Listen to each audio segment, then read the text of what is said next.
네, 이번에는 모델링 툴에 대해서 설명을 드리겠습니다. 모델링 툴은 저희가 핸드레일과 스테어 그리고 그레이팅을 수정할 수 있는 기능, 다음에 이제 더미 멤버라고 해가지고 타공정과의 간섭을 체크를 하기 위해서 더미로 멤버를 만드는 기능이 있습니다.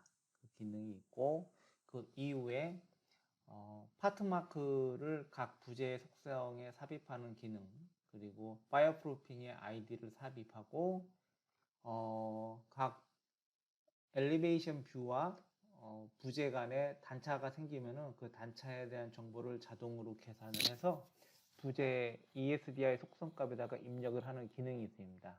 그리고 이 셀렉트 툴 같은 경우는 부재를 쉽게 셀렉트를 하고 이제 조회를 할 수 있는 기능입니다. 먼저 핸드레일에 대해서부터 설명을 드리겠습니다. 이 샘플로 이 네 군데에 대해서 이제 핸드레일을 한번 만들어 보겠습니다. 그 전에 일단은 스틸에서 플레이트 속성을 이용해서 플레이트를 한번 간단하게 만들고요. 컬럼의 중앙에다가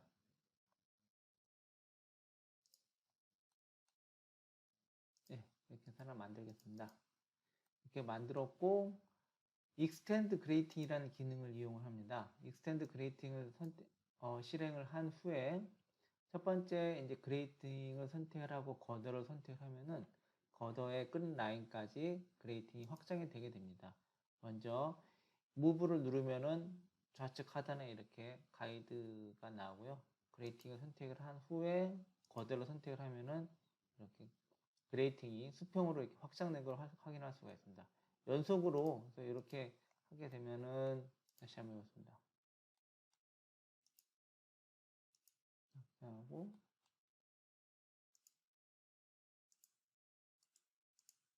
다시 선택을 하고 네, 이런 식으로 해서 그레이팅 플로우를 한번 만들어 봤고요. 그 다음에 인터럽트를 하고 이제 크리에이트 핸드레일을 한번 해보겠습니다. 핸드레일을 버튼을 클릭을 하면은 여기 이제 저희가 기본적으로 일반적인 핸드레일과 리무버블 핸드레일, 그 다음에 스탠다드가 있는데 일반적인 핸드레일을 로드를 하고 여기서 간단히 살펴보면은 컬럼이 여기에 있는 경우에 컬럼 플랜지의 끝단에서 핸드레일 탑바의 끝단까지 20mm 간격으로 이제 옵셋을 준다는 얘기입니다. 그리고 이 부재가 이제 거더 위에 핸드레일이 이제 들어갈 때 거더 센터에서 여기까지 이제 100mm가 떨어지고 여기서 이제 150mm 0 이런 식으로 이제 떨어지고 여기에 요 같은 경우 이 부재 같은 경우는 이제 더미 부재라고 해가지고 나중에 이제 그 도면에서 핸드레일을 심볼처럼 표현을 할 때 이 포스트하고 미드바하고 탑바를 그리지 않고 요 더미 부재를 이용을 해가지고 그리게 되면은 핸드레일이 좀 더 바깥쪽으로 빠지면서 거더의 센터 라인하고 겹치지 않아서 도면이 좀 미관상으로 좀 훨씬 좋아 보이게 됩니다. 그리고 밴딩 레디어스 같은 경우는 이제 연속으로 생성됐을 때 밴딩에 대한 그 반지름 값을 입력을 할 수가 있습니다. 이렇게 해놓고 입력을 해보겠습니다. 크리에이트를 누른 다음에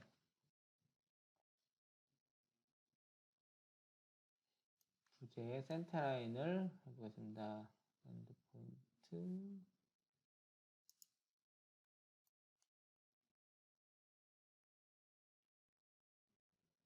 이런 경우에 지금 그레이팅이 먼저 있어가지고 스냅이 잘 안 걸리거든요. 일단 하이드를 먼저 시키고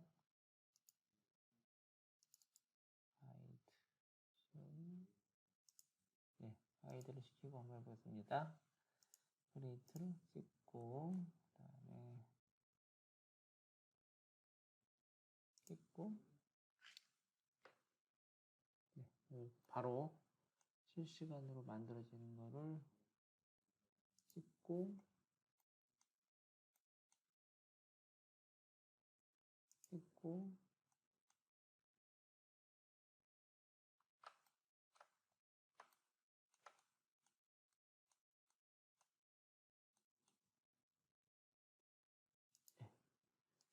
이렇게 해서 만들었습니다. 만들었고 코너 같은 경우는 지금 컬럼이 올라와 있지 않기 때문에 여기서 컴포넌트에서 ESDI 엘보라는 컴포넌트가 있습니다. 이거를 이용해서 이제 이 컴포넌트와 이 컴포넌트를 선택을 해주면 이렇게 이제 엘보가 이렇게 연결이 되게 됩니다. 그리고 이런 식으로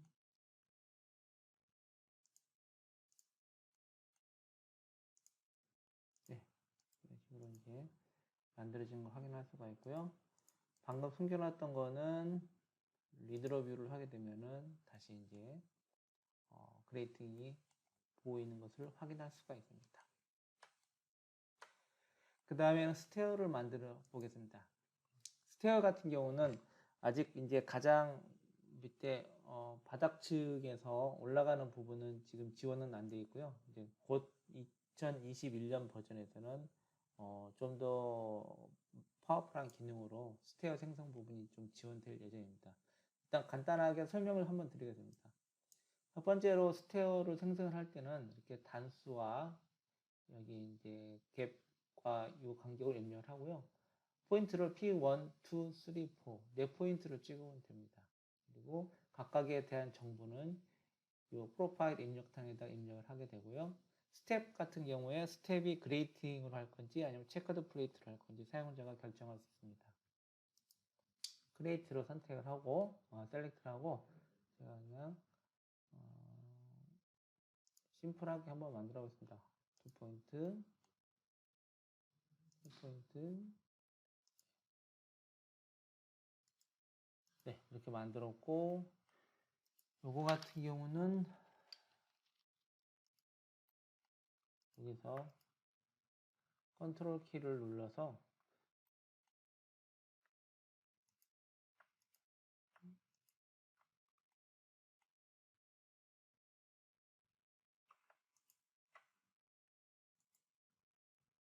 무브를 한번 해보겠습니다.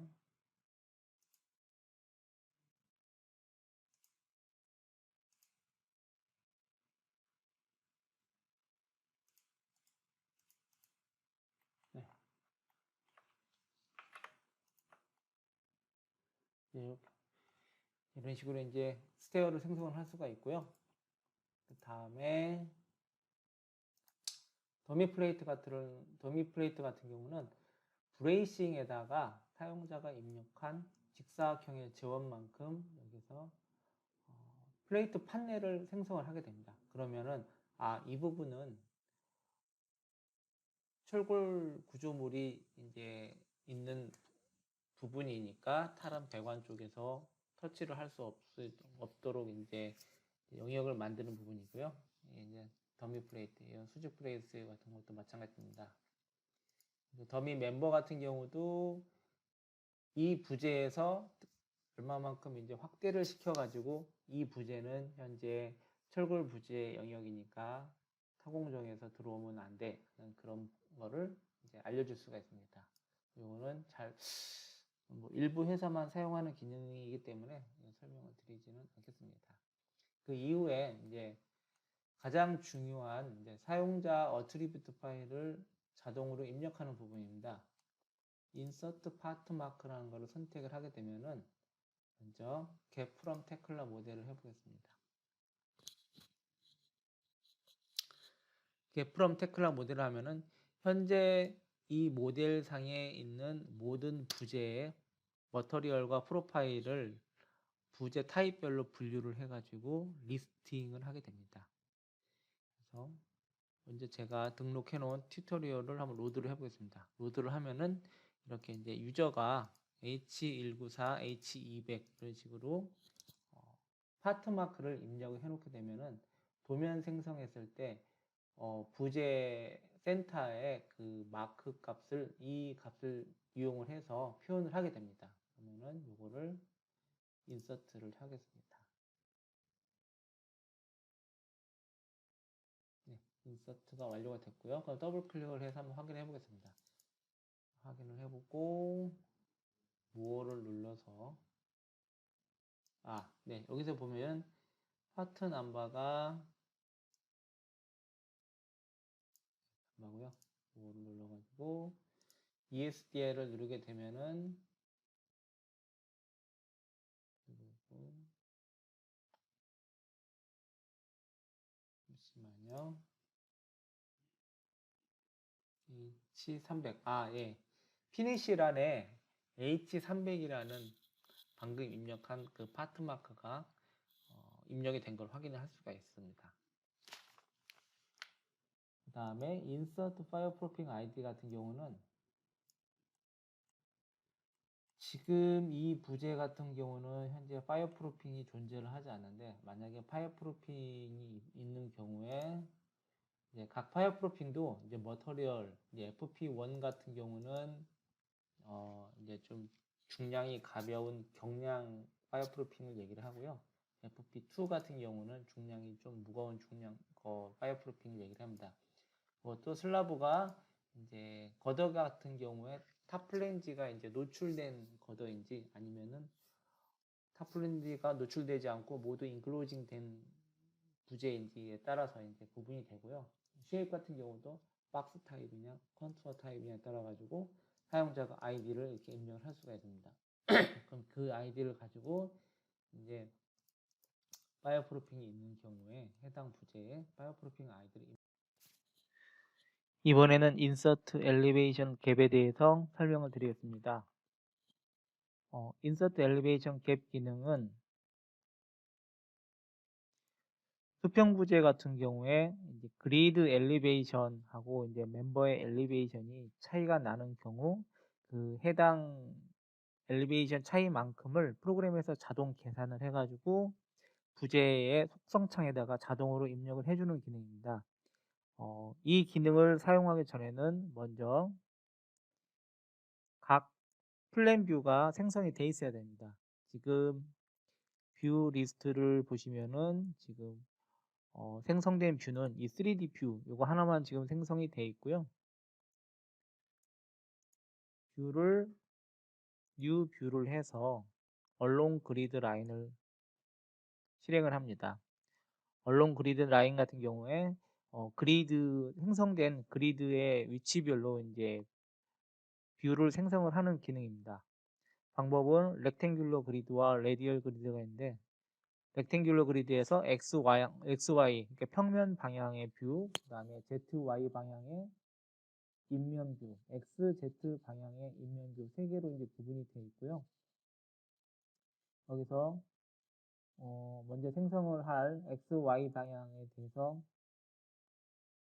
뷰 프로퍼티로 설정을 하게 되면은 여기에 첫 번째 3D, 다음에 앵글은 3D로 볼 거냐 플레인 뷰로 볼 거냐고요. 여기서 플레인 뷰로 선택을 하게 됩니다. 그 다음에 로테이션 어라운드 Z는 그래서 0으로 해놓고요.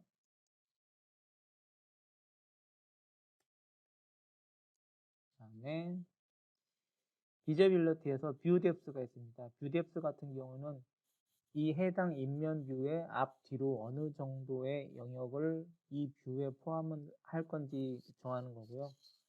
이건 사용자가 정하기 나름인데 보통 양쪽으로 500 정도씩 잡아보도록 하겠습니다. 그러면은 현재 이 엘리베이션 뷰를 기준으로 위로 500, 0.5m, 밑으로 0.5m 내에 있는 부재들이 이 뷰에 포함이 되는 겁니다. 그래서 어플라이를 하고요. 그다음에 ZX도 마찬가지로 영역을 입력을 하고 플레인 골드 500, 500을 해놓겠습니다.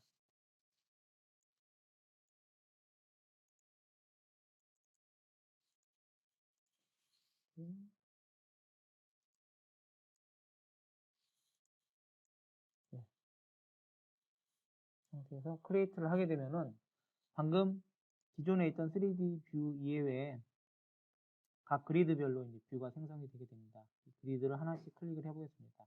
더블 클릭을 하면은 해당 그리드가 이렇게 생성이 된 거를 확인을 할 수가 있습니다. 이 그리드 뷰는 나중에 도면을 편집을 할 때 사용을 하게 됩니다. 그래서 한 번씩 확인을 해보고요. 정상적으로 잘 생성이 되어 있는지. 9개까지 열리니까 일단 이거는 이쪽으로 넘기고, 그 다음에 플랜 뷰를 살펴보겠습니다. 플랜 뷰 16m 16,000 지점이고요. 3750.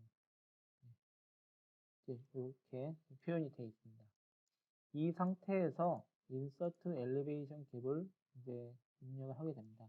여기에 이제 뷰 네임에 지금 생성된 뷰 리스트가 전체가 나와 있고요. 여기서는 각 그리드 입명과 평면 뷰에다가 부재의 단차를 계산을 해서 입력을 하겠습니다. 먼저 기존에 혹시 되어 있는 게 있을 수 있으니까 초기화를 수행을 합니다. 이후에 인서트를 한번 해보겠습니다.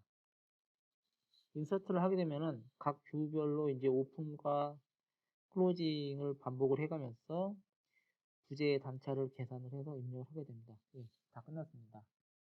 끝났고, 그러면은 여기서 확인을 한번 해보도록 하겠습니다. 뷰 리스트에서 일단 3D 뷰로 해놓고요. 3D 뷰가 지금 플레이 모드로 되어 있는데 얘를 3D 모드로 끄고 얘를 뷰뎁스를 무한대로 설정을 하고 이렇게를 하겠습니다. 참고로 이 상황에서 사용자가 바탕에 더블 클릭을 하게 되면 이렇게 뷰 프로퍼티가 나오게 됩니다. 여기서 Visibility of Object Type 디스플레이를 선택을 한 다음에 불필요한 거는 폴트라든가 용접 이런 거는 다 꺼버리고요. 피팅이라든가 이런 심볼 같은 것도 다 끄겠습니다. 그리드는 살려두고요. 파트도 이그젝트로 표현하고 얘도 렌더드로 표현을 하겠습니다. 모디파이를 하게 되면 이렇게 깔끔하게 나온 걸 확인할 수가 있습니다. 이 상태에서 이 부재를 한번 살펴보겠습니다. 더블 클릭을 해보면은 이 해당 부재의 ESDI 속성에 들어가면은 엘리베이션 갭이 이렇게 마이너스 200이라고 자동으로 적혀 있는 걸 확인을 할 수가 있습니다. 그러면은 이게 부재 평면도에서 도면 표현을 할 때 부재 마크에 이 부재 단차에 대한 정보를 삽입을 할 수가 있습니다.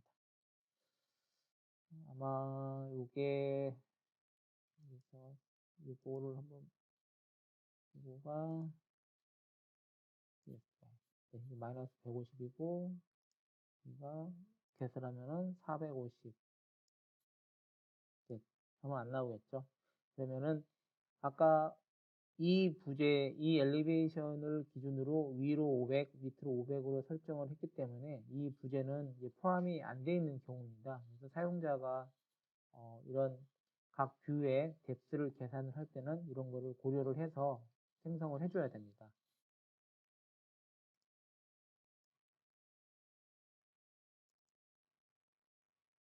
여기가 1800이니까 1000 정도 해서 모디파이를 해보겠습니다.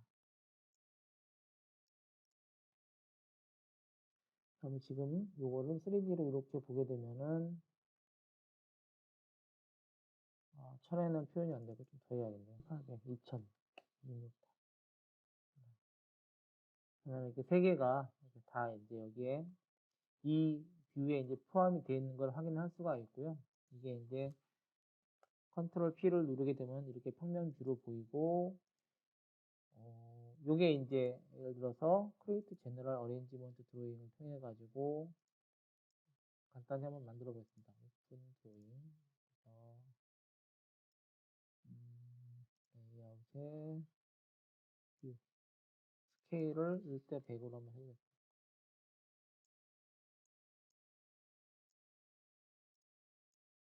이렇게 하면은